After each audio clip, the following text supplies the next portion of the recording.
Welcome to the Rural Missions Podcast. We exist to enable rural churches in God's mission. So join us now as we hear stories of hope from across the UK. Welcome to this Rural Missions Podcast. I am your host, Bob Goody, and today I am joined by one of our newest members of Rural Missions, Lois Quin. Hello, Lois. Hi, Bob. How are you? I'm all right. So, Lois, welcome to the team. Welcome to the podcast. This is your first foray onto our podcast, and I'm sure across the next few years you'll appear lots more times as we have conversations.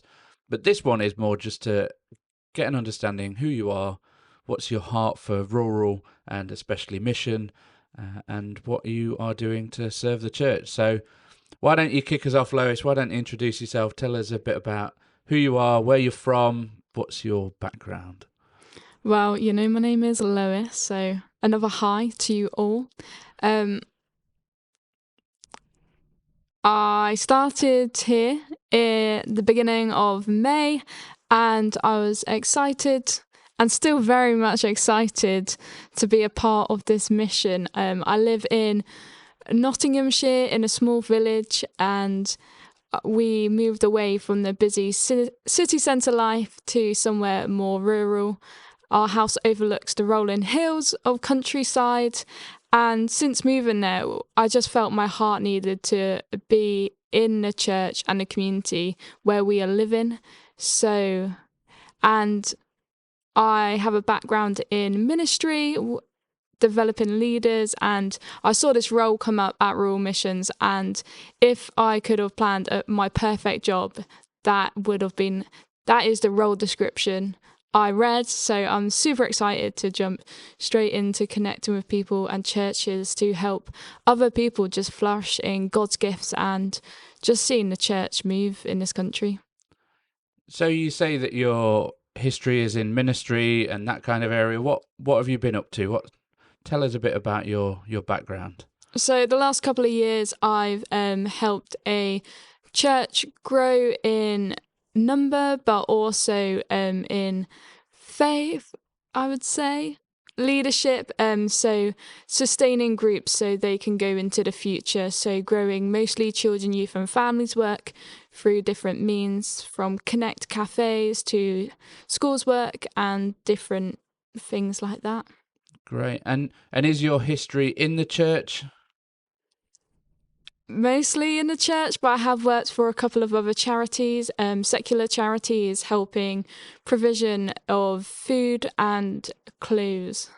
So you know what it means to serve communities and not just be looking, how do we talk about Jesus in the midst of this? Yeah, definitely. I'm more into let's put stuff into action and what do we actually want to do instead of just a storybook ideal of what could happen, but actually being part of something bigger. One of my roles, I was chopping carrots all day, and getting to know different volunteers through that. So it's quite different, but also the reality of life is that we're not just stuck in a room talking about Jesus, but actually going out there and creating things to last and building a community around the church. So I've done lots of different wacky ideas, which I hope to inspire other churches rurally, especially like garden allotments. I set up one just after lockdown, and just the community really needed something to get involved with and to be able to have more social interaction outside of their homes, especially with just the deprived area they lived in. And so that's good, because you're already highlighting it's not just about numbers, it's not just about sharing Jesus, but you enjoy doing this, you enjoy doing that, and so you're going to activate and share in those settings more naturally than intending to just go out and talk about Jesus. 100%. My husband works for a Church of England church, and we lead a family congregation together. And at most, we might have 4 families. There's never more than 20 of us in the room, but it's just the reality is that is church, and it's beautiful and it's different. And we know we're not going to grow massive, but if we can serve the people around us, that is God's calling on our lives, that we can just love those people and share Jesus with them, and that's the hope. Great. Now you've sold it to me anyway. I'm there. And so ministry's not always been your background. You've done other roles, but actually, what drew you to ministry? Because you didn't start life as a Christian, did you? I didn't. I became a Christian at 16, and really, what drew me to ministry is just the encounter I had with Jesus, being like, wow, this is so amazing, and this is real, and this is true. And I couldn't imagine life not knowing Jesus, / I don't know where I'd be now if I didn't know Jesus. And I felt that call to go out and share with others Jesus, being like, no, he is real. So how did you have that first encounter? What was it that drew you into the church and into relationship with Jesus? So I was searching for something for a few years, and I dipped my toe in and out of different churches, but I didn't like them in an over-the-top kind of way. It was a bit scary. No one could tell me really what was going on. So it just looked a bit weird from the outside. And when I was 16, I met a youth worker, and I had all these questions. I was going through my GCSEs. I was in quite a low place. And I was just like, right, I know that Jesus isn't real. So I'm going to catch her out on all these different questions. And she had an answer for pretty much most of them.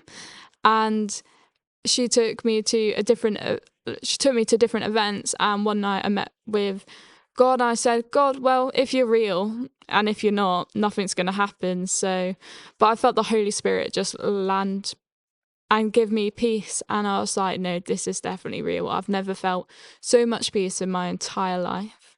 So, and for me, that's encouraging because you've got somebody that is trying to journey with you, that's took time, that's actually gone out of their way to be able to share and journey, but actually they didn't know all the answers. And I think as churches, we can get a bit scared of, oh no, we can't do that because I can't answer every single question. And actually, even if John Stott or N.T. Wright or any of these big theologians were in our churches, they probably still couldn't answer everything because there's too many questions with too many answers.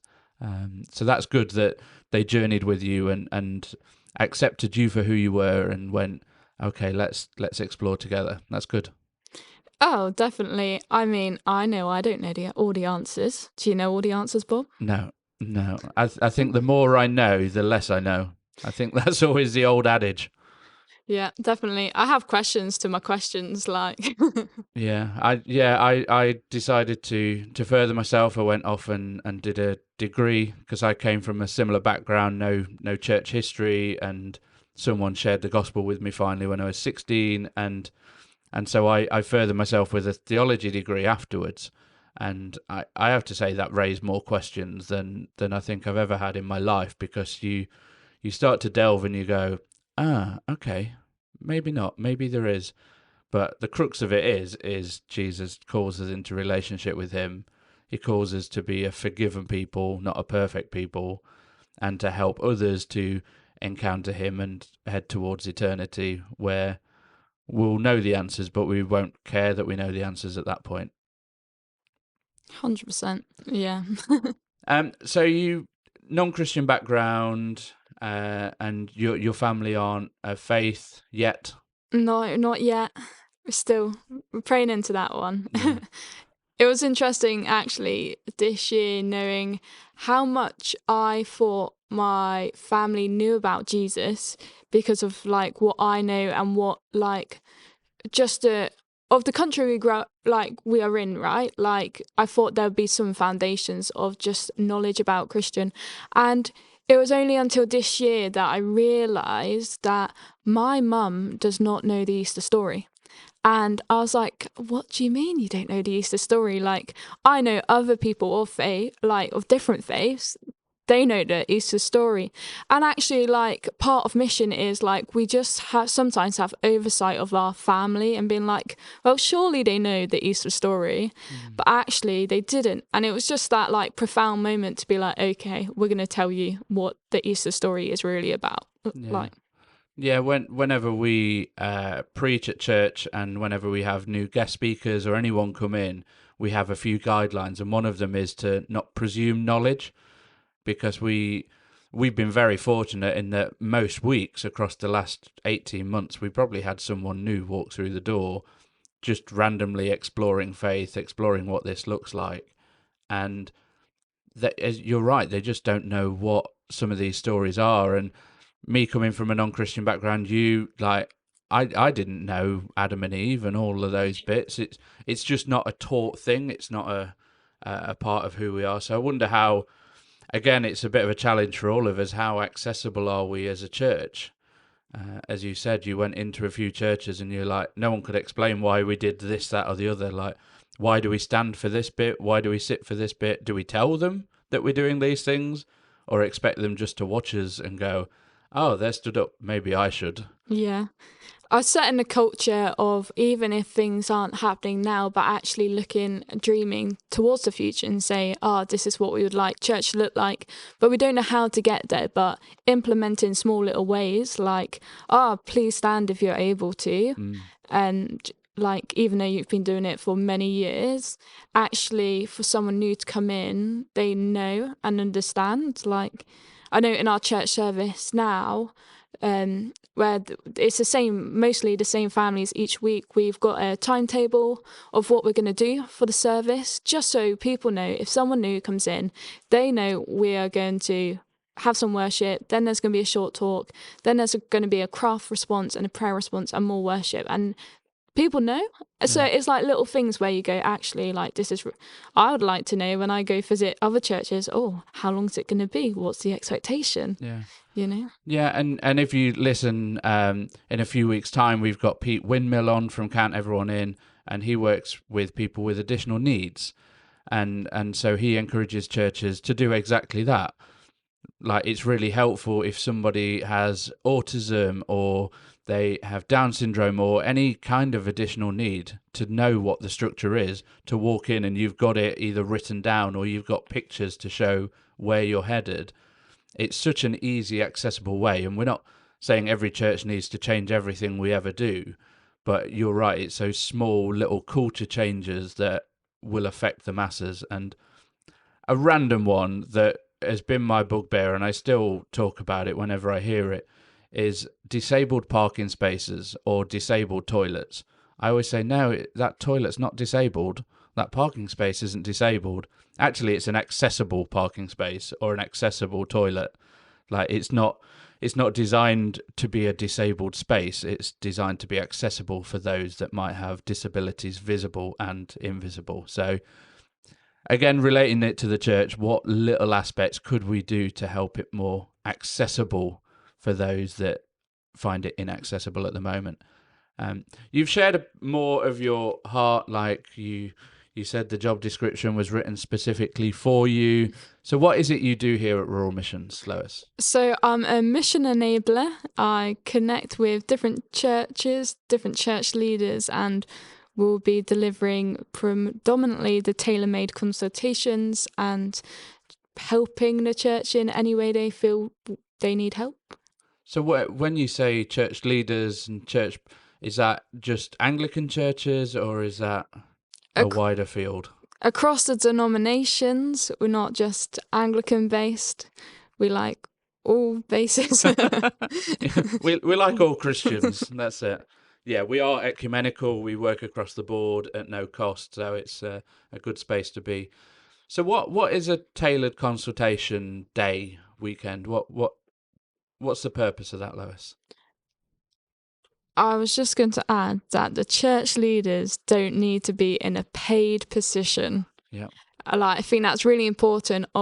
If you find yourself in any sort of leadership within the church, you you're there for a reason, and actually, not looking for the people who know everything when we don't know everything, No. So I just wanted to put that in. A tailor-made Yeah. consultation. And just to say, we're not just there to talk to leaders either. It's anyone in the church, because actually Matthew 28 says that we're all called to go and share. And so rural missions isn't just about equipping your church leaders to do even more than they're already trying to do, or your lay leadership to try and do more than they're already doing. It's to help us all to understand, how do we share about Jesus naturally in the things that we enjoy.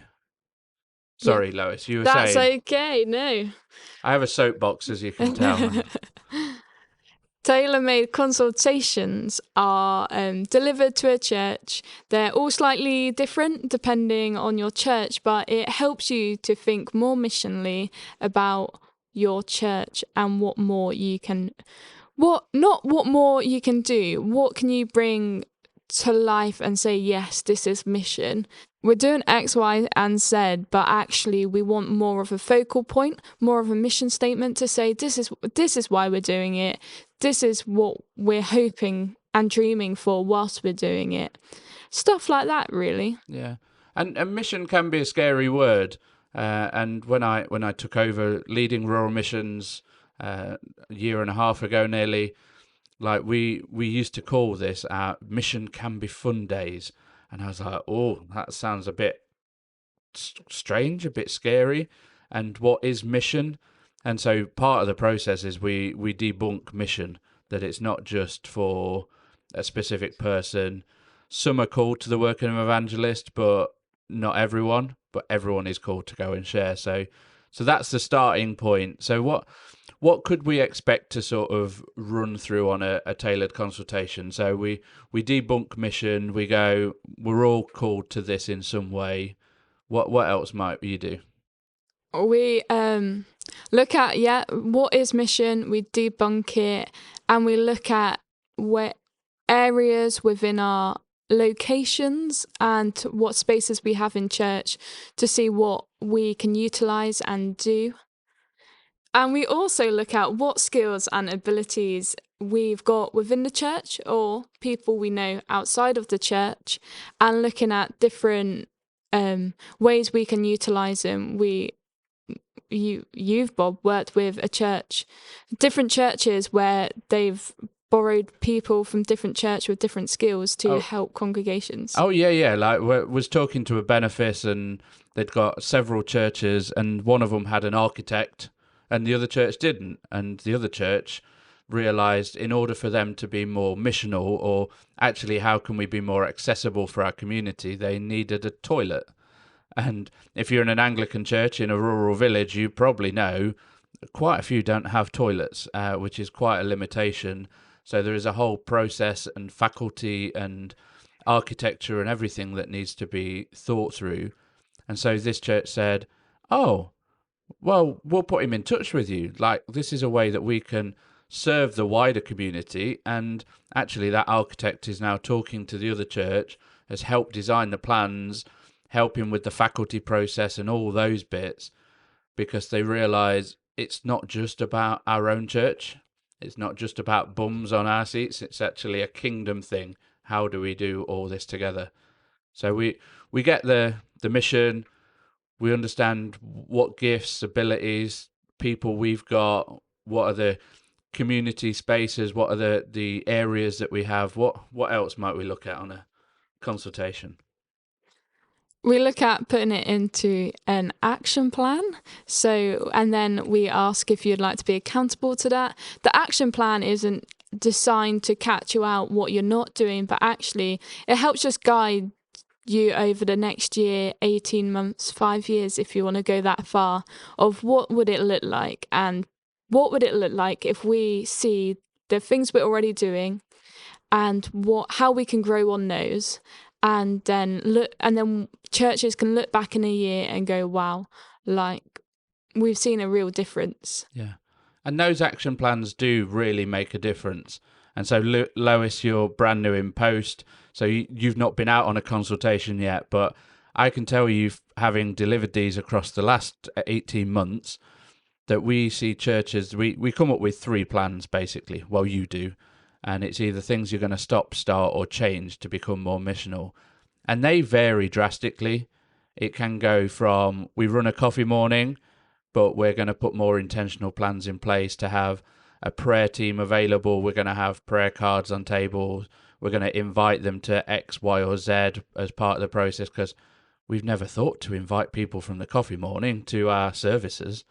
And like that's a real simple adjustment, but it's almost we need to tick it over in our head and go, oh yeah, maybe we should do that, through to big ones like building toilets so we can be more accessible and open, through to how do we engage our local school. We're going to start talking to the headmistress that's there and start to have a conversation, say that we're praying for them, encourage them, and then see what other avenues. So it's a great opportunity, and I'm excited to see what other churches come up with across the next number of years, I would hope. I'm excited too. I am excited to do my first tailor-made consultation. Yeah. So if anyone wants one, you've been hearing this and you think that sounds like a great journey, we'd love to be on it. We come at no cost, so you can have Lois come completely for free. We'll deliver it over a day, a weekend, nights, whatever it takes. Maybe it has to spread over 3 weeks on a Wednesday night. Like we will tailor it to suit you as a church. So if you want to get in touch with Lois, you just head to ruralmissions.org.uk, and all our details are on there to be able to engage with it. And I wonder, Lois, like you talk mission, you think it's a great thing, you want to help people find and follow Jesus. Your role now with us is helping enable mission in churches. Do you have a story that you'd be able to share with us of a form of mission that you've been involved in, which could be extravagant, or it could be in the little? Like, do you have a story you could share about how you've seen God working through something? I do. We in the last church I was in, we had 3 older members of our congregation. Hopefully they're not listening. Because I'm about to reveal their ages. There Well, were you've not said where or no. who, so it's all good. They were between the ages of, I'm going to say 60 to 80.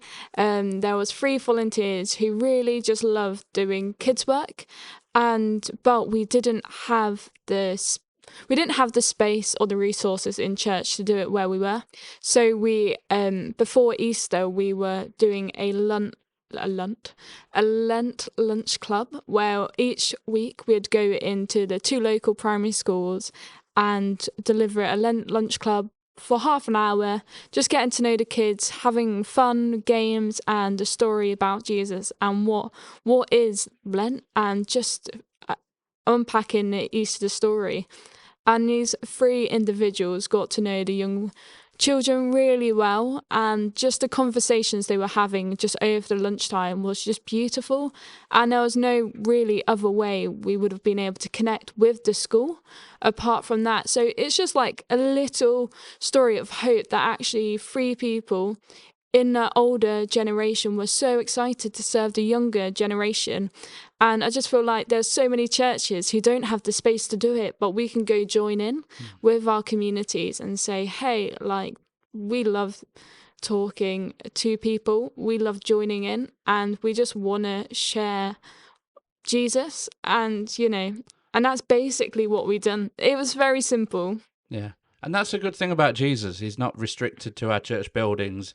He's actually in the primary schools. He's in the community centres. He's even in the pub down the road. 100%. Because again, our tailored consultation, there's been a few churches that have gone, well, we're going to start to do carol and beers.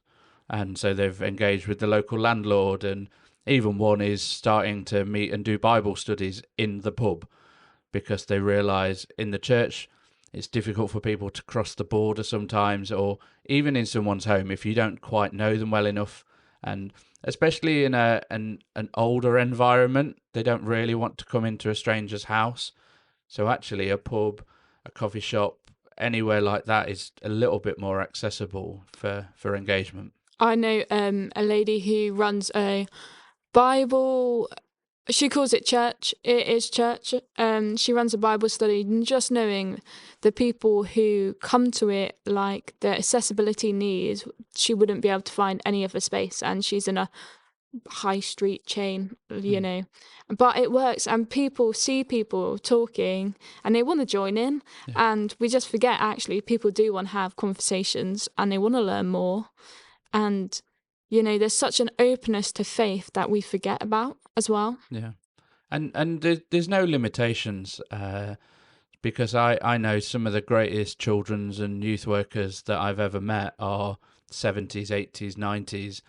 And it's because they see them and they want to invest, they want to love, they want to cherish, with the right safeguarding stuff in place, obviously. But all you need is a heart for Jesus and a heart for people, and things start to move naturally. So great place to operate in. So Lois, thank you so much for sharing some of your heart, some of what you're going to be up to here at Rural Missions. And as I said, if you want to get in touch with Lois, just head to ruralmissions.org.uk. You can find out more about our tailored process and also how to contact Lois too. Any final thoughts before we head off? Any top tip, anything that's burning that you want to share with us, Lois? Book on. Have a conversation with me. No, I don't think so. Yeah, Lois is very sociable. So even if you just want to have a chat, then I'm sure she'd be more than willing to just have a conversation and to talk mission with people. And all mission is how do we share Jesus in the everyday? 100%. If you just want to tell me what you had for breakfast, I'll be up for it. And then I'll tell you go to a cafe, and then, Yeah. Oh, yeah, like some of the greatest mission stuff. Church in the Overtoft that we supported a long while ago. They loved baking cakes. They love eating cakes. They loved coffee.